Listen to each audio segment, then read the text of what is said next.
Olá, tudo bem? Sejam todos muito bem-vindos ao Talk. Eu sou Osmar Wang e é um grande prazer ter todos vocês aqui. E a minha convidada da vez tem 42 anos, é uma mulher de origem indígena e nasceu em Sapopemba, na periferia de São Paulo. Ela é educadora e ativista dos movimentos sociais e sindicais. E também é uma referência quando se trata dos direitos humanos. Tanto é que acabou sendo homenageada em 2017 pelo seu trabalho e, inclusive, presidiu a Comissão de Direitos Humanos na Câmara Municipal de São Paulo em 2018. Ela também é membro da direção nacional do PT e conselheira do Instituto Lula. E ela está eleita pela quarta vez vereadora no município de São Paulo pelo PT. E agora se propõe a ir além, né, sendo pré-candidata a disputar uma vaga como deputada federal. A minha convidada da vez é Juliana Cardoso. Seja muito bem-vinda, Juliana. Tudo bem? Olá, povo de luta. Olá, Talker. Olá, todos os ouvintes. Que bom a gente tem essa oportunidade de poder dialogar, conversar, bater papo, vai falar sobre política. E estamos aqui para poder falar um pouco aí da vereança, da conjuntura nacional, mas também falar das mulheres na política, né? É verdade, é verdade. Na realidade, nós temos que ter mais mulheres na política, né? E você é um grande exemplo disso, né? Você é um grande exemplo de conquista na Câmara de São Paulo. E, na realidade, é um município que tem grandes demandas. E, por isso, precisamos ter realmente mulheres ali, porque tem uma visão diferenciada, né, Juliana? A grande verdade é essa. Não tem outro caminho. Agradecer de verdade a sua participação. Sei que seu tempo está corrido, né? A gente está tentando marcar esse bate-papo e a gente corre para baixo, para cima em pré-candidatura, eu sei como é que funciona isso aí. E de verdade mesmo quero agradecer muito a sua participação. Eu quero também agradecer a participação de todas as pessoas que vão assistir, né, que irão assistir aí, estão assistindo e vão assistir esse bate-papo aí, né? Eu acho que é sempre bom o engajamento, principalmente nesse momento que nós estamos vivenciando aqui. Tá? Ô Juliana, antes de tudo, é que você é bastante conhecida, né, na Câmara, em São Paulo. Né? Você tem um trabalho de longa data lá que está no quarto mandato, mas muita gente não conhece. Né? E eu gostaria de perguntar para você a respeito da sua origem. Fala um pouco da sua origem, Juliana. São três etapas muito rápidas, tá? Primeiro, eu fui nascida e criada no Partido dos Trabalhadores. Minha mãe foi uma das fundadoras do PT. Então, as mulheres, quando querem fazer política e precisam fazer política, elas precisam levar os seus filhotes, as suas crias, né? Uhum. Então, eu sou petista desde a barriga da minha mãe. Segundo, entrei na Pastoral da Juventude, nas comunidades eclesiais de base da Igreja Católica. Então, sou filha de Dom Paulo Evaristo Arnes, Padre Júlio, Dom Luciano Mendes, né? Todos esses que fizeram uma igreja ativa, uma igreja com a fé e a política, né?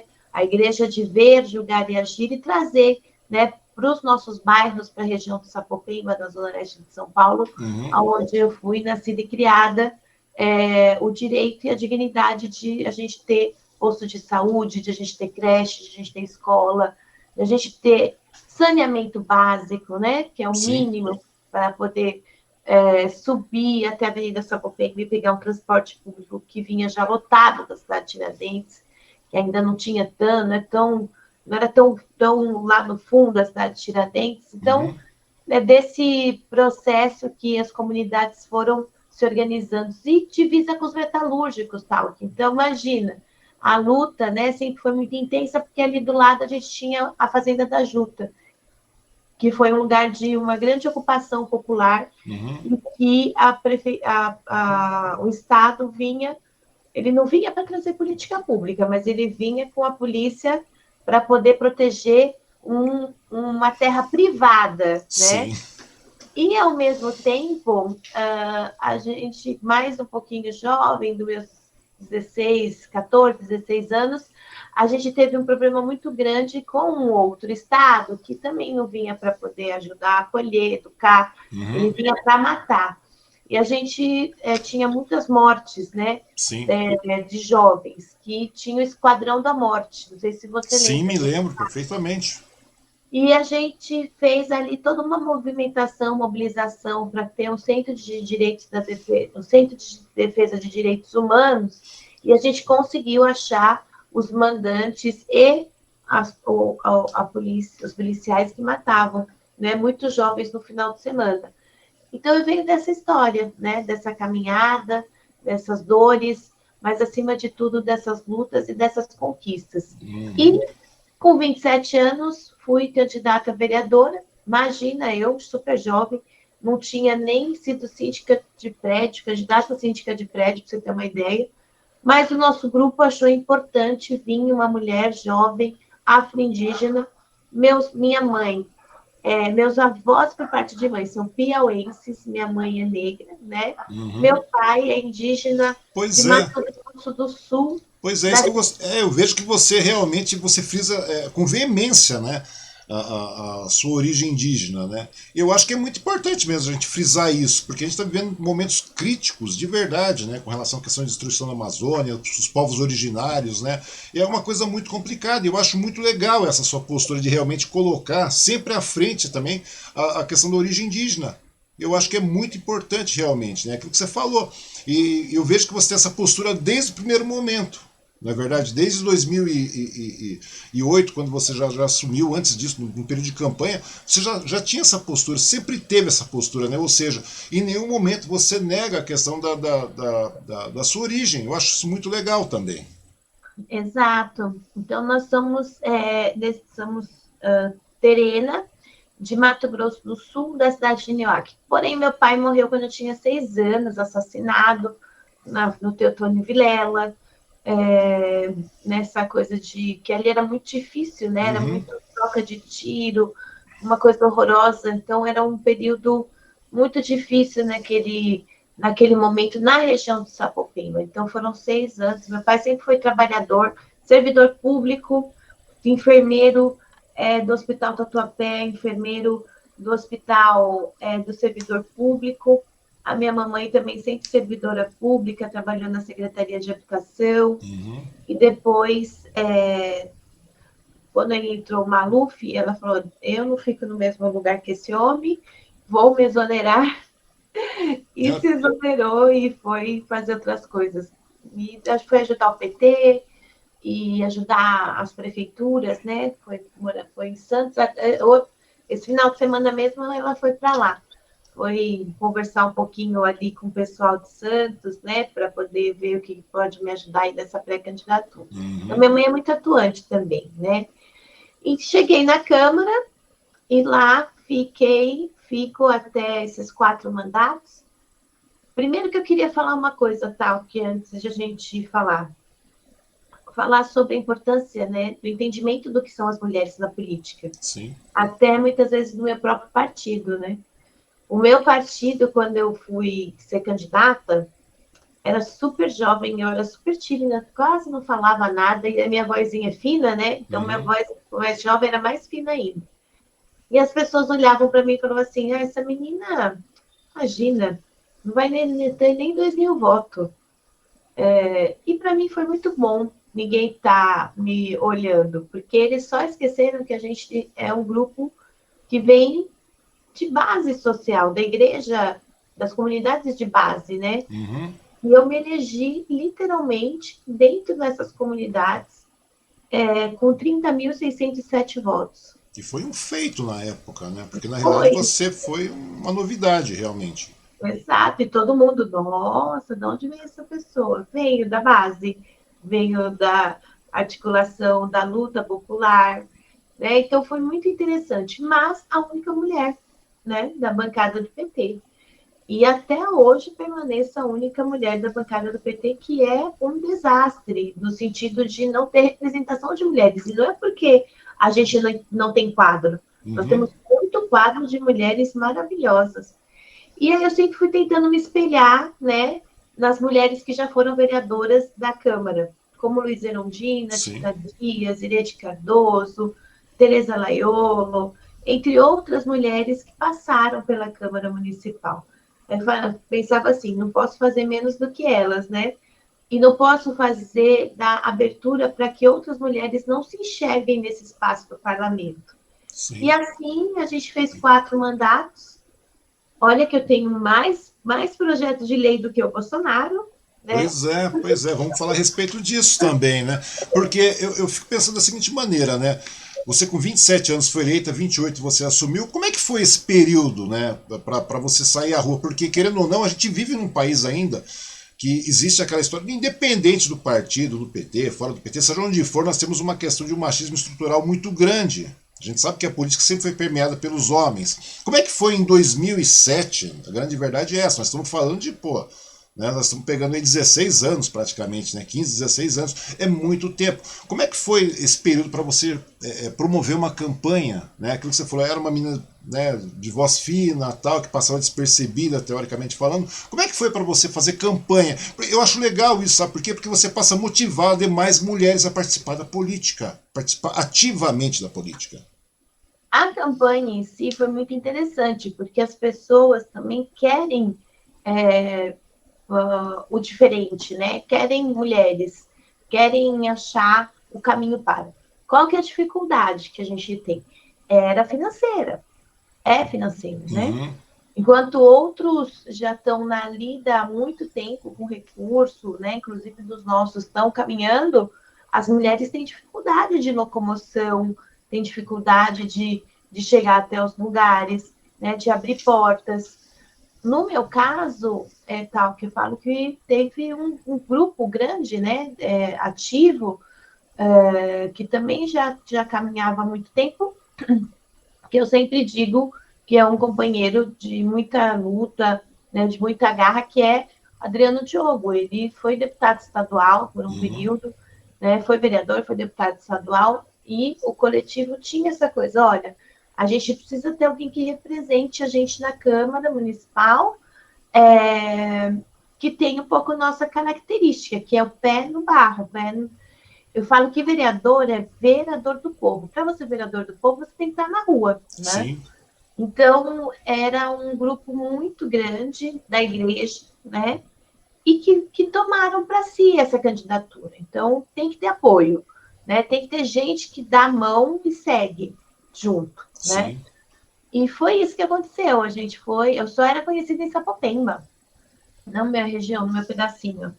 E eu tive que andar e percorrer por toda a região da Zona Leste. Eu me elegi no primeiro mandato, especificamente com a maior votação, acho que foram 28 mil votos, na região da Zona Leste. Pois é um número bastante expressivo, né? E aquilo que você É, falou, e quando eleita, você foi a única mulher do PT na Câmara, né? E continua sendo, né? A grande verdade é essa, continua sendo, né? infelizmente, eu fico muito Infelizmente. triste com isso. Eu sou da direção nacional do PT, Uhum. eu sempre questiono sobre isso, sabe? No segundo mandato, a gente pegou Kassab, eu peguei os coronéis, né? Sim. E você não tem ideia a é, outra, outro desafio, que é eles compreenderem que eu era uma vereadora da cidade. Então, eles não me respeitavam enquanto mulher, não me respeitavam enquanto vereadora, e os coronéis, desde a secretaria até as subprefeituras, Uhum. eles tinham um nariz empinado de uma autoridade na minha vozinha fina. Só que eles esqueceram uma coisa, que eu sempre fui criada na luta, Sim. né? E eu sempre fui criada para poder falar sobre o meu direito na Constituição, saber sobre o meu direito, né? A igreja, as SEBs, as comunidades de base, a coisa que mais tinha de importante na nossa caminhada era a formação política dos direitos. Uhum. Formação É uma escola, literalmente uma escola de base coletiva, não é verdade? Esse que é... política. E a gente andava em bando. Eu nunca ia sozinha para as coisas. E eles queriam morrer com isso, assim, tipo, não, nós só vamos atender a vereadora. Eu falei, não, nós só vamos atender o povo, porque você está sendo pago para atender o povo. Você é servidor público como eu. Sim. As pessoas querem entrar aqui, vão, então vou atender. Não tem problema, não, a gente espera aqui. Na hora que você desocupar, a gente espera o atendimento. Mas, Aí eu vou atender, não vou atender. Eu falei, tá bom. Então vamos fazer o seguinte: eu estou chamando as pessoas para poder fazer uma cozinha aqui comunitária, chamar o povo. Nós vamos acampar aqui na sua sala, na sua sala, e você não vai tirar a gente daqui até você atender. Então foi assim que a gente foi aprendendo a caminhar. Eu sofri muito, tá? Muito, muito, muito, né? Confesso para você que no primeiro mandato eu tive momento de querer desistir, É isso que eu porque te perguntar. Em algum momento você chegou a desistir, a ter vontade de desistir, porque a pressão é muito grande, né? muito, e os coronéis, eles faziam questão de demonstrar, né, o machismo estrutural. E eu não queria mais. Aí eu falei para o meu coletivo, falei assim, eu não tenho estrutura física e psicológica para poder lidar com tanta reintegração de pós. Tinha dia que eles faziam reintegração de pós com papel de pão. E aí o que acontecia? Eu tinha que ir na frente do trator, na frente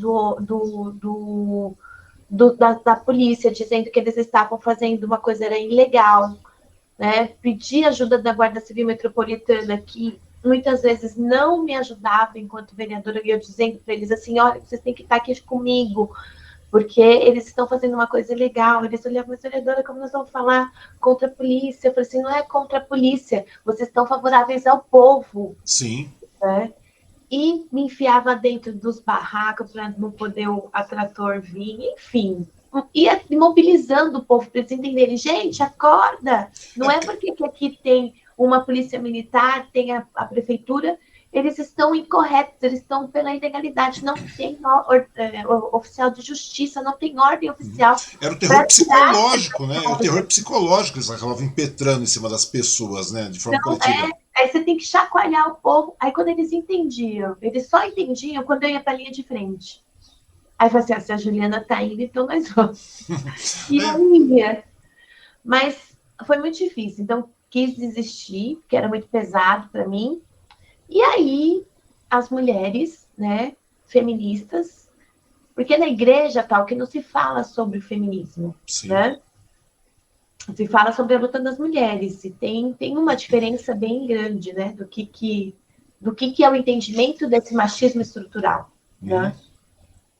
E aí eu falei, não, não quero mais. Ele disse assim, você tá louca? O que é que você tá achando que você vai desistir? Não vai. Aí eu fiz uma imersão com essas mulheres, foi muito lindo, né? Eu até me emociono, porque às vezes a gente pensa que tá sozinha, né? E quando você menos espera, chegam outras mulheres e vão ajudando você nas dores, né? E você vai agregando, né? Você vai crescendo, né? Você vai ver que você não é a única que está lá. É uma coisa muito legal isso aí. E o legal é que você não desistiu. Quando você fez essa imersão, E elas não deixaram eu desistir. E pois me ensinaram, né? O porquê isso. Eles não estavam. Não é, o problema não era a Juliana Cardoso, nem o meu jeito, né? Nem a minha voz, nem a minha forma. uhum, O problema era do machismo estrutural. é aquela Aí história. eu E quando você se dá entendi. conta que é apenas o terror psicológico que as mulheres podem ir à frente e devem ir à frente, a coisa muda. E quando você vê que você não está sozinha, o negócio toma outro corpo, né, Juliana? A grande verdade é essa. Isso que acaba te motivando, né? Ô, Juliana, e o bom é aquela coisa, é bom que você não desistiu e hoje você já está na quarta legislatura, né? Em Não São Paulo, desisti. na maior cidade do país. É muito legal isso, E né? eu quero dizer que eu não desisti, e aí eu voltei para o segundo mandato com 47 mil votos. Aí eu Pois é. entendi o porquê que também eu tinha tanta pressão, né? Por que a gente tinha caminhado tanto, né? E trabalhado muito. Eu trabalho muito sempre, mas no primeiro mandato com o Kassab foi uma situação bastante delicada. Mas é isso, assim. Esses são meus 3 pontos. E tenho mais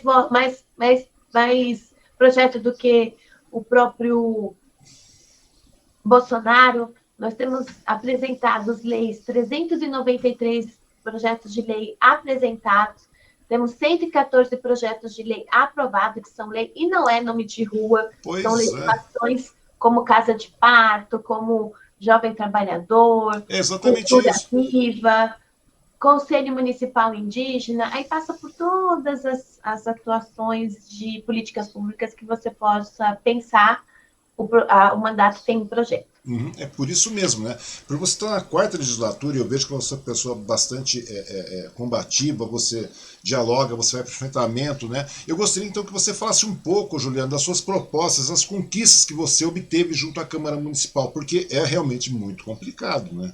Principalmente do primeiro até o quarto mandato que você está hoje, a gente sabe que é muito complicado. Nós temos esse problema aquela coisa, né, do machismo estrutural, por você ser mulher, então aquela coisa daquela opressão que é feita dentro da Câmara, por questão de tudo isso aí, tivemos a demonização do PT, aquela coisa toda que a gente sabe que aconteceu. Eu gostaria e eu sei que é muito complicado colocar, eu vejo que você até se emociona com relação a isso, né, mas é verdade, porque é um trabalho, é luta, é o dia inteiro trabalhando, eu vejo essa correria aí. Ontem mesmo a gente conversar foi um tanto complicado, você está aqui, está ali, você está atuando, a grande verdade é essa, está sendo combatente, está no diálogo. Eu gostaria de perguntar para você, então, quais foram as principais propostas que você teve lá, que você conseguiu fazer passar, né? Porque é muito complicado, a gente sabe como é que é, né? Lá na Câmara, e principalmente na maior cidade do Brasil.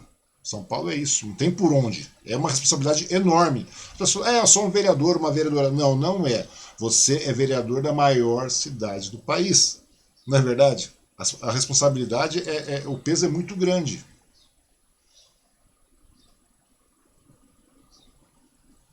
Opa! São 12 milhões de habitantes, né? Um orçamento de quase 80 bilhões de reais hoje. É uma cidade, tal que eu digo que vai fazer tempo e eu não consegui conhecer metade dela, porque ela é muito grande, ela tem lugares que você vai indo e fala assim, nossa, eu já passei por aqui perto, mas eu nunca fui aqui. Por quê? Porque 12 milhões de habitantes é muita gente. Eu acho que até mais agora, por conta de tanta pobreza, fome, desemprego, as pessoas estão vindo de outras cidades para poder sobreviver aqui. Acho que a gente trabalha muito, o nosso grupo, eu falo que é um tripé, é onde eu aprendi. Primeiro, o mandato não é meu, o mandato é do povo. O mandato é instrumento da luta popular. Então, a gente se organiza nesse coletivo Sonho, Resistência e Luta e outras pessoas que queiram se agregar. E para mim, tal, que não se importa se a pessoa vota em fulano, beltrano, ciclano, só não pode ser Bolsonaro, tá bom? Porque isso aí já não dá muito certo não, porque as ideias não batem. Mas assim, pode ser de outro, e o importante é que as pessoas estão na luta. Então, você está na luta pela organização e reforçar, caminhar pelo SUS, então o grupo tem o que discute o Sistema Único de Saúde a nível de cidade e às vezes até no Brasil. Assistência social, cultura, direitos humanos, mulheres, LGBTQI+, indígenas, meio ambiente, e o que dialoga também com o MST, que fala sobre a reforma agrária, sobre a alimentação saudável. Então, o mandato, ele trabalha, não é a Juliana, é o movimento, né, que se organiza nisso, porque nós somos muito vinculados ao movimento social e sindical. Tem que estar na base, né, porque onde seu pé anda, onde o seu pé sente, aonde você consegue, né, ter o discurso e achar. Eu falo que é muito interessante, a gente é um para-raio. Se eu estou aqui, a fulano está passando alguma coisa, mas tem fulano de lá, que dali ou do outro, que também está fazendo o mesmo trabalho que você. Então, por que vocês não juntam para vocês não se sentirem sozinhos, né? Isso é formação, né? Formação paulo freireana. Sim. E segundo, o mandato são 4 anos. A gente tem que passar por esses lugares e ensinar. E eu falo ensinar no bom sentido, né? Mas trocar experiência, Sim, acho que claro. é melhor. Porque, por exemplo, regularização fundiária. As pessoas não sabem de ocupação, acham que regularização fundiária é assim, ó. Não é. Se você não souber o seu chão, primeiro, o seu chão pertence. Primeiro que tudo pertence a Deus, né? Mas, enfim, o homem foi ali se organizando e aí colocou ele como dono. Então, o chão pertence a quem quando tem uma ocupação?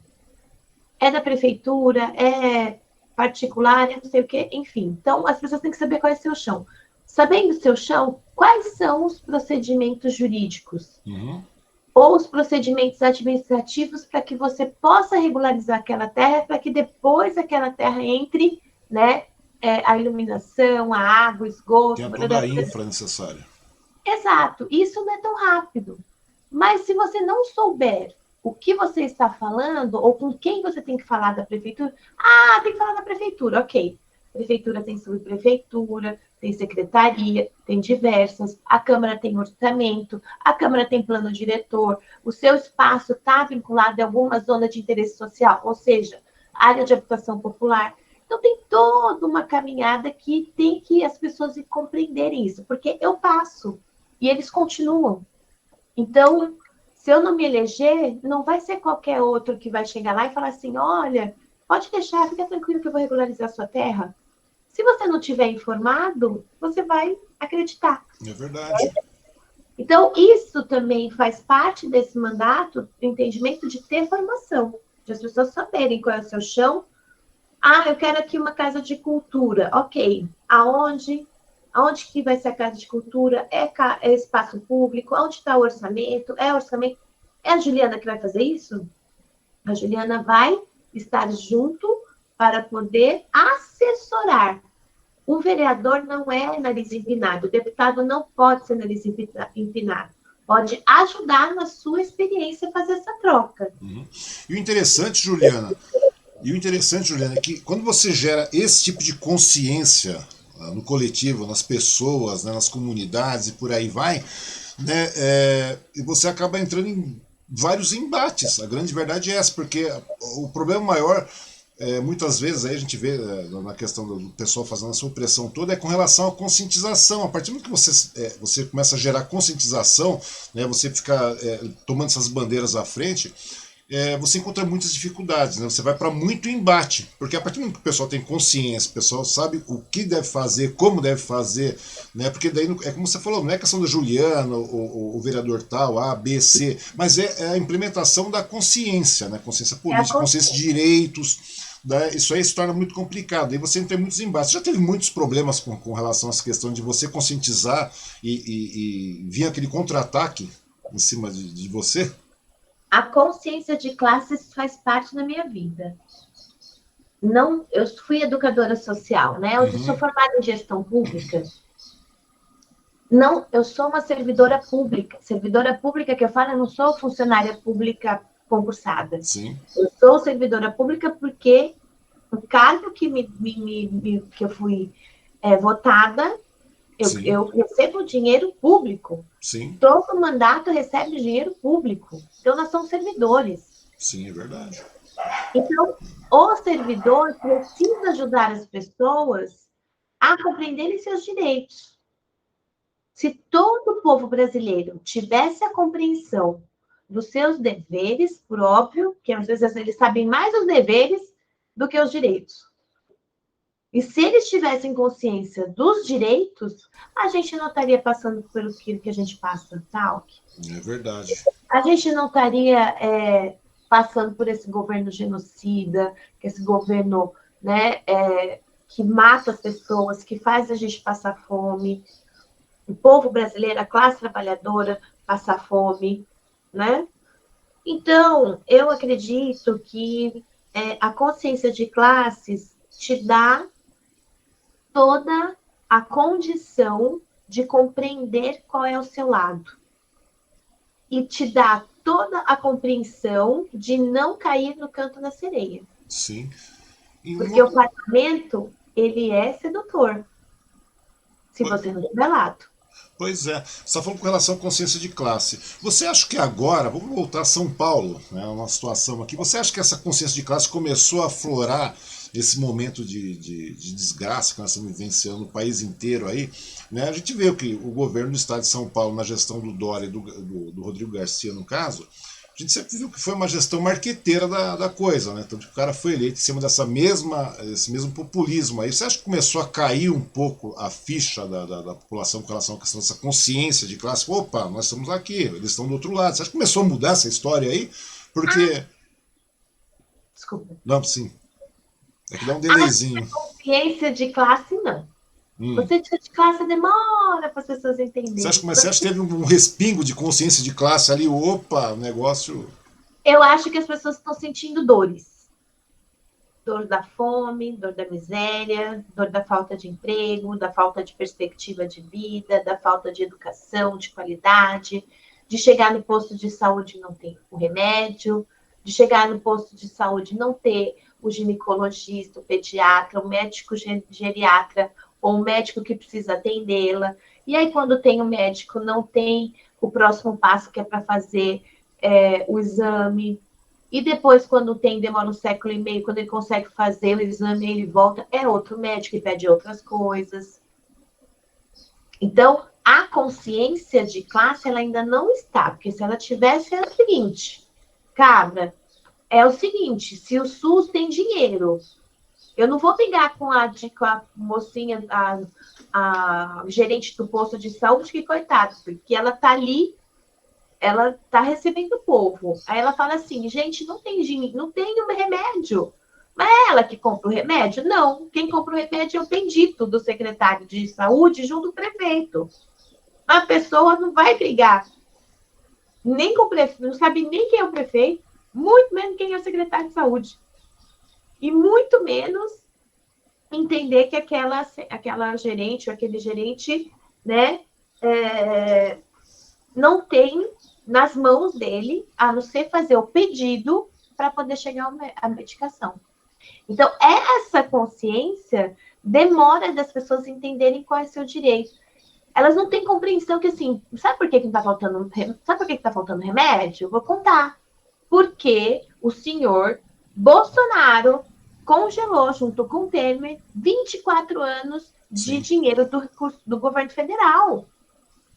Sabe por que não está chegando remédio de alto custo? Porque o Dória, infeliz, que passa no Einstein, que tem dinheiro para comprar remédio, ele fechou um serviço importante de recurso que comprava remédio, por exemplo, aqui para Maria Zélia, que são remédios de alto custo. Uhum. Agora, quem sabe disso? Pois é aquela Quem coisa. sabe disso? Não sabe. E sabe por que não sabe? Porque os meios de comunicação, eles não falam a verdade. Eles só ficam falando, né? Isso, aquilo, outro, e falam assim, não tem remédio. Pergunta se o da Atena, que um dia eu quero... Olha, eu vou até sentar direito. O da Atena é um caso à parte, né? Eu queria um dia ter 10 minutos de conversa com o da Atena. Para dizer para ele assim, amigo, para de ficar fazendo aí discurso de dizer que está faltando um remédio e vá de verdade falar o fundo porque não tem o remédio. É verdade. Enquanto fica naquele discurso populista, fica complicado, né? Fica complicado. Você fica simplesmente maquiando uma história tal e norteando ao bel prazer a população. Essa é a verdade, né? Você vê. É isso. Consciência de classes. E a consciência de classes passa por onde? Passa pela formação. É rápido, tal? Não. Não é rápido. É difícil, tal? É difícil. Sim, mas quando o povo entende qual é o seu direito, ele voa. Então, pois é. Então, aquela coisa que a gente estava conversando com relação à questão da consciência de classe, é aquilo que a gente estava falando. Talvez alguns respingos de posicionamento começaram a acontecer agora. Então, o povo começou a sentir dores. É aquilo que estamos falando, e é verdade. O povo está sentindo na pele, está sentindo na carne, está sentindo né, na precariedade, na carestia que nós estamos vivenciando aqui. Por isso mesmo, agora, o governo do estado de São Paulo tem mostrado aí, né, as pesquisas, no caso, tem mostrado o Haddad na frente, uma vantagem acima, né, com 30% de intenções de voto, em média tal. E a questão é a seguinte, né, porque não tem como a gente sair desse assunto. Na sua análise, Juliana, como é que seria o impacto de um eventual primeiro governo de esquerda mesmo em São Paulo, depois de quase 30 anos do PSDB? Porque aquele marketing do Dória, aquele marketing do Rodrigo Garcia, né? Não sou de esquerda, sou de direita, sou à frente, a gente sabe que essa conversa furada. Qual que seria o impacto aí de um primeiro governo, por exemplo, agora de esquerda realmente, cabeçado pelo Haddad, depois de quase 3 décadas de PSDB? Primeiro é o seguinte, a minha cabeça, tal, que a eleição se ganha na urna. Uhum. Eu vou nada ficar atrás dessas pesquisas aí. Socorro, misericórdia, Senhor. Eu tenho que acordar cedo, chegar tarde, trabalhar de domingo a domingo, nesses 70 e poucos dias que falta de eleição, para poder falar com o povo. Onde eu puder ir, eu tenho que estar indo. Só um minutinho, tá? À vontade.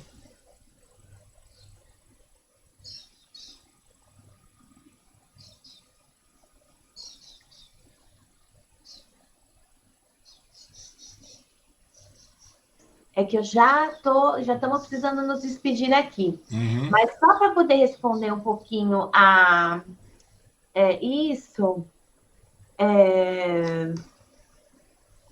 não adianta a gente achar que esse governo impeachmentou a presidenta Dilma e prendeu o presidente Lula à toa. Primeiro, vamos compreender lá atrás, rapidamente, o que aconteceu. Se chama pré-sal. Os países de primeiro mundo matam, guerra, por conta do petróleo. Aí o Brasil, com a Dilma, tá, gente? Quando a Dilma foi ministra de Minas de Energia, ela, né, junto com os técnicos do Estrela, que é um grande pessoa que sabia, estudioso sobre relação de petróleo, descobriu o pré-sal.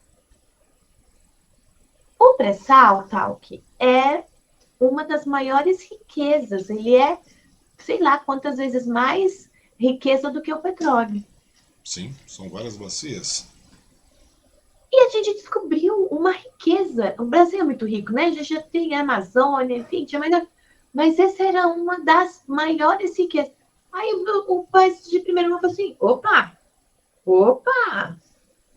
se esse povinho aí, esse Zé Povinho, né, que é o Lula e a Dilma, e é nós, esse Zé Povinho aí, com um pouquinho de dinheiro, já conseguiram fazer uma grande diferença na vida do povo brasileiro, fizeram distribuição de renda, conseguiram colocar, né, o filho da empregada para poder fazer uma faculdade. Educação sem fronteiras, indo para outros países para poder estudar e voltar para o Brasil, colocando o povo na medicina, trazendo os mais médicos. Aí não preciso. O final de semana, porque o povo brasileiro gosta, né? Quem não gosta de uma carninha, opa, tem que falar com os veganos. E quem não gosta de uma boa comida vegana. É verdade. As pessoas podiam sair e tal, comer aqui, quero sair daqui, ir na praia. Quero sair daqui, ir aí para o seu interior. Uhum. Ia. Hoje está simplesmente podado com tudo isso, né? Então, a economia girou para o povo brasileiro, para a classe trabalhadora. Eles falaram assim, uai, se esse povo já está aí com esses direitos aí adquiridos, como assim? Que se ele estiver com pressão que vai vir para educação e saúde, nunca mais o povo vai sair do poder e vai puxar a América Latina. Então, não estamos falando de pouco poder. Desculpa. É verdade. Não estamos falando de pouco poder. E aí, os países de primeiro mundo guerreiam. Com guerra mesmo, com armas. Você não vê o que está acontecendo aí? Né? Recente, que a gente achou que nunca ia ter mais guerra nessa vida. E guerra por conta do quê? Petróleo. Não é por outra guerra, porque o país é meu, o país é seu, não. É petróleo. E aqui não. Aqui foi simples, né? Talk. Aquele negócio passou muito simples. Aqui a gente comprou o Congresso, né? Aqui a gente chegou aos senadores. Aqui a gente colocou o Moro. Uma aberração jurídica para prender o Lula e tirar a Dilma, certo? Ok, passamos por isso. Agora, os caras não fizeram tudo isso para a gente poder voltar com tanta facilidade. Então, na minha cabeça, não sairemos das ruas nesses 70 e poucos dias, tá? A verdade é essa, tem que ir pra rua, porque é aquilo que eu falei para você. Na realidade, agora o momento é de realmente fazer uma militância, fazer uma oposição real. Eu falo para as pessoas, pô, tá feliz para você, tá bom para você, a situação tá ótima para você? Não, não tá. Então, meu amigo, o negócio é que realmente você tem a opção de mudar.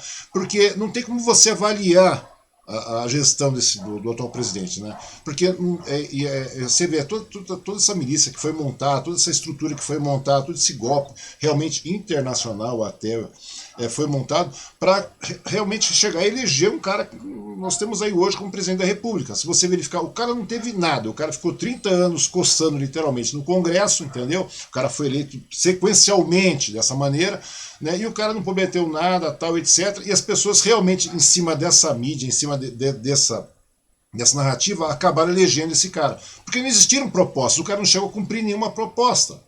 E aquilo que, novamente, agora já em escala nacional. As pessoas estão sentindo isso na pele. Eles começaram a sentir isso veementemente na pele. Tanto que agora o ex-presidente Lula está com uma larga vantagem de votos válidos em cima do ministro. Não tem pesquisa. Toda e qualquer pesquisa já dá o Lula disparado na frente, né? Com uma vitória, uma larga vantagem. Ao mesmo tempo, eles estão vindo a Bolsa Compra-Voto. Sim, o PEC da bondade, o PEC do desespero. E outra coisa é que os deputados têm um orçamento secreto. Sim. Então, turma, né, companheiras e companheiros, não vamos deixar de dialogar com o povo, tá certo? Porque agora vai chegar tudo, né? Chegar a cesta básica, chegar auxílio, chegar o asfalto, médico vai ter no posto, enfim, tudo isso vai chegar agora. A pergunta minha para vocês é o seguinte: vale a pena viver com esses benefícios por 3 meses? 4 meses? Porque se o Bolsonaro ganhar, ele não vai dar continuidade. Outubro Sim. Termina. Não é até dezembro, tá, gente? Até outubro. Preciso dizer isso para vocês. Segundo, alguém quer viver de benefício?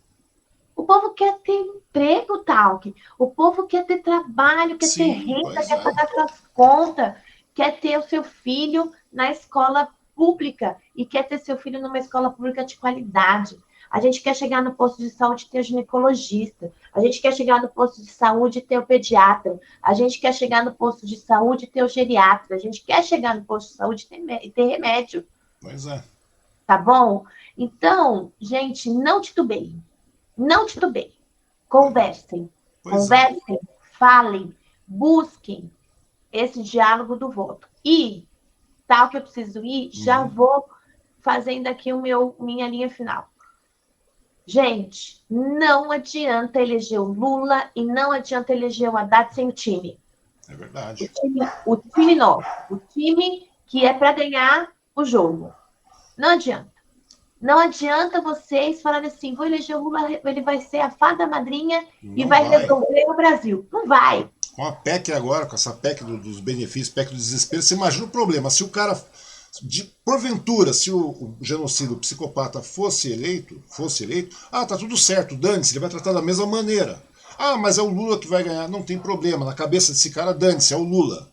Sabe, é aquela coisa, vai ser um momento muito complicado. Para passar, você tem que montar uma equipe, você tem que ter um time, você tem que ter deputados lá na Câmara, no Congresso, representando realmente a população, você tem que ter senadores, você tem que ter governador. Essa é a parte que a gente tem que citar de forma gritante para a população. A gente está em cima, explicando, mostrando, né? E eu acho que esse é o papel, né? É isso que você faz diariamente, né, Juliana? Exatamente. Não adianta. Vou fazer minha experiência aqui em São Paulo. Nós somos 55 vereadores, tá certo? Para você passar qualquer projeto, mínimo ou máximo, o mínimo é 27 vereadores. Ou o máximo que muda plano diretor e orçamento é 37. Tá certo? Certo. Sabe quanto nós somos? Somos 8 do PT e 5 do PSOL. Pois é. 13, né? 13. 14. De 14 para 27, ó. É um negócio enorme, uma distância enorme. Então, gente, pensem bem que o presidente Lula precisa ter o seu time. E eu, claro, quero ser uma das pessoas que vou estar lá nesse time. Talk não é a cara do meu partido, mas você acredita que no estado de São Paulo o PT não elegeu mulheres? Sim. Você Sim, acredita? Acredito, não só acredito, como eu tenho certeza disso. Eu vejo, acompanho. 8 deputados federais que são combativos. Eu não quero disputar o voto dos meus companheiros, eles precisam estar lá. Aliás, eu vou chegar lá, eles vão precisar me ensinar um pouquinho, até eu pegar o jeito. Mas eu quero falar com você, que quer votar em mulheres. É com você que eu quero falar. Votar em mulheres. Juliana, eu quero votar em mulheres. Não me vote em qualquer mulher. Olhe o programa. Primeiro partido, né, gente? Porque não se diz assim, vou votar em você porque você eu conheço. Tem que olhar partido. O partido dessa pessoa votou favorável à reforma da Previdência, votou favorável à reforma trabalhista, então votou contra você. É simples assim. Não quero saber de política, política é tudo igual. Se você não quiser saber de política, tem quem queira. E aí eu vou te dizer uma coisa, companheiro e companheira que está me assistindo. Sabe quantos por cento dos empresários se elegeram nessa legislatura anterior? 54%. Sabe quanto eles representam na sociedade? 0,04. Agora, eu não estou dizendo daquele comerciante que está ali na esquina da sua casa, não. E nem estou dizendo daquele empresário que tem uma indústria, um comércio que ajuda, inclusive, ali a região a trazer pessoas para ter o seu trabalho. Eu estou falando do velho da van. E toda a sua corja, que não come a comida com agrotóxicos, não come as mesmas comidas que a gente, não usa o SUS, não usa a creche, não usa nada. Eles não precisam nada disso. E acha que você é muito pagar 13º para trabalhador. Imagina! Eu ter trabalhador, pagar 13º férias, isso é muito dinheiro para gastar com esse povo. Então, por isso que eles mexeram na reforma da trabalhista. Por isso que eles mexeram na reforma. Imagina que eu vou pagar dinheiro para o cara ficar coçando. Nem posso falar essa palavra. Mas a verdade é essa. Hoje, você vê a precarização do trabalho é reflexo disso, sabe? E agora substituem essa precarização pela palavra meritocracia. O cara não conseguiu porque ele não tem mérito para isso. Não é assim não, todo mundo trabalha, a lógica é trabalhar. O problema, Juliana, é que quando você trabalha, você está num governo atuante, num governo popular, realmente o que acontece? Você tem o seu mérito, obviamente, você trabalha, você acorda todo dia de manhã, você corre, mas o governo, a estrutura, te dá oportunidades para que você possa crescer. É isso que as pessoas não estão compreendendo. Não compreende. A gente não quer nada dado, a gente quer oportunidade. Exatamente. Quer trabalho, a gente quer reino, a gente quer educação. Se a gente tiver isso, e nem devia, a gente devia querer muito mais, viu, Talk? O Brasil tem como dar muito mais para a classe trabalhadora. Sim, é Mas verdade. o povo trabalhador só quer emprego, renda, trabalho, educação, saúde, e o resto vem. É verdade. Vem. Então, companheiro, companheiras e companheiros que estão me ouvindo, a todos e todas e todes, não me façam outra coisa a não ser dialogar com o povo. Verdade. E eu, claro, quero estar lá como mulher, nessa minha pré-candidatura. Me acompanhe, não é porque eu estou vindo aqui e falar assim, oi, turma, gente, sou Juliana, beleza, vota em mim. Não, olha a história da pessoa. Procurem saber quem eu sou e quais são as outras pessoas que o Talk vai trazer aqui. Votou favorável a mim?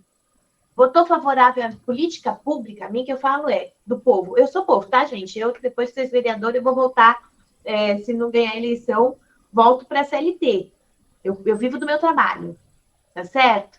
Então, vamos...